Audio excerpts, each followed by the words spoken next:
Hey guys, so today I want to show you really quickly how to perform a factory reset on one of these JBL XTREME or XTREME 2 wireless Bluetooth speakers, and we're also going to find out how to tell that the factory reset was successful.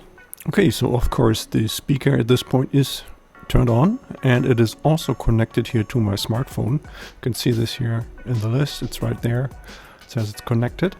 And now we're going to take a look at the buttons on the XTREME 2 here. So you see on the right side we have the volume up and the play pause button. And what we're going to do is we press both buttons. We press them and hold them for between 5 and 10 seconds. And now you just heard the speaker is shutting down and here the power light is also off.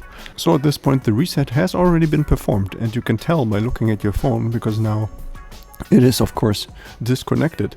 And when you turn on the speaker again, then you hear the jingle for the Bluetooth pairing, so you can tell the speaker was really reset and it needs to pair to a new device now. So your phone at this point is not going to just connect to the speaker as it did before. You actually have to delete the speaker here from the Bluetooth device list, and then you need to look for the speaker as a new device. So you have to pair it again, and at this point when you've done that, then you're ready to go.